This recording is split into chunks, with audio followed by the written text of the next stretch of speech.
حضرت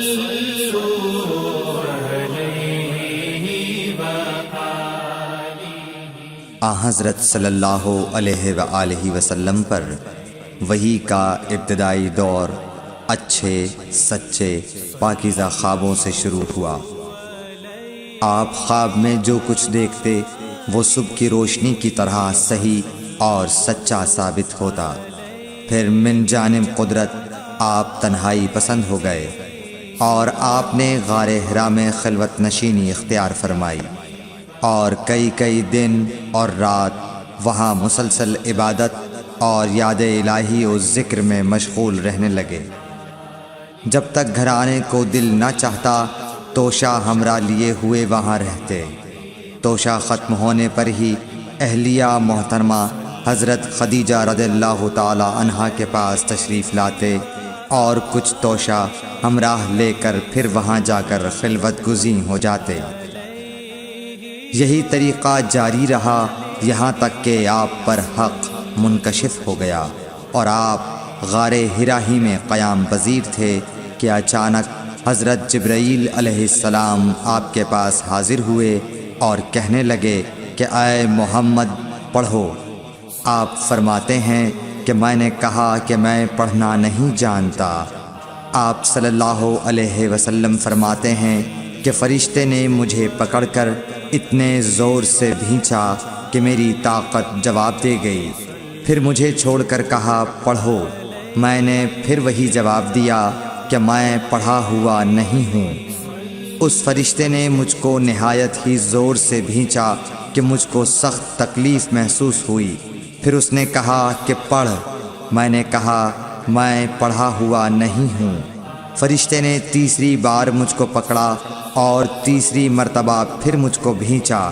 پھر مجھے چھوڑ دیا اور کہنے لگا کہ پڑھو اپنے رب کے نام کی مدد سے جس نے پیدا کیا اور انسان کو خون کی پھٹکی سے بنایا۔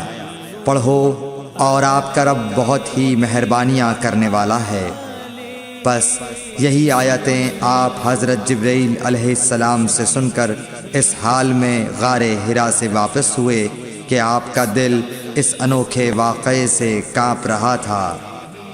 آپ حضرت خدیجہ کے ہاں تشریف لائے اور فرمایا کہ مجھے کمبل اوڑھا دو، مجھے کمبل اوڑھا دو۔ لوگوں نے آپ کو کمبل اوڑھا دیا۔ جب آپ کا ڈر جاتا رہا تو آپ نے اپنی زوجہ محترمہ حضرت خدیجہ رضی اللہ تعالی عنہا کو تفصیل کے ساتھ یہ واقعہ سنایا اور فرمانے لگے کہ مجھ کو اب اپنی جان کا خوف ہو گیا ہے۔ آپ کی اہلیہ محترمہ حضرت خدیجہ رضی اللہ تعالی عنہا نے آپ کی ڈھارس بندھائی اور کہا کہ آپ کا خیال صحیح نہیں ہے۔ اللہ کی قسم آپ کو اللہ کبھی رسوا نہیں کرے گا۔ آپ تو اخلاق فاضلہ کے مالک ہیں۔ آپ تو کنبہ پرور ہیں، بے کسوں کا بوجھ اپنے سر پر رکھتے ہیں، مفلسوں کے لیے آپ کماتے ہیں، مہمان نوازی میں آپ بے مثال ہیں اور مشکل وقت میں آپ امر حق کا ساتھ دیتے ہیں۔ ایسے اوصاف حسنہ والا انسان یوں بے وقت ذلت و خواری کی موت نہیں پا سکتا۔ پھر مزید تسلی کے لیے حضرت خدیجہ رضی اللہ تعالی عنہا آپ کو ورقہ بن نوفل کے پاس لے گئیں جو ان کے چچا زاد بھائی تھے اور زمانہ جاہلیت میں نصرانی مذہب اختیار کر چکے تھے اور عبرانی زبان کے کاتب تھے۔ چنانچہ انجیل کو بھی حسب منشائے خداوندی عبرانی زبان میں لکھا کرتے تھے۔ انجیل سریانی زبان میں نازل ہوئی تھی، پھر اس کا ترجمہ عبرانی زبان میں ہوا۔ ورقہ اسی کو لکھتے تھے۔ وہ بہت بوڑھے ہو گئے تھے، یہاں تک کہ ان کی بینائی بھی رخصت ہو چکی تھی۔ حضرت خدیجہ رضی اللہ تعالی عنہا نے ان کے سامنے آپ کے حالات بیان کیے اور کہا کہ اے چچا زاد بھائی، اپنے بھتیجے محمد صلی اللہ علیہ وسلم کی زبانی ذرا ان کی کیفیت سن لیجئے۔ وہ بولے کہ بھتیجے آپ نے جو کچھ دیکھا ہے اس کی تفصیل سناؤ۔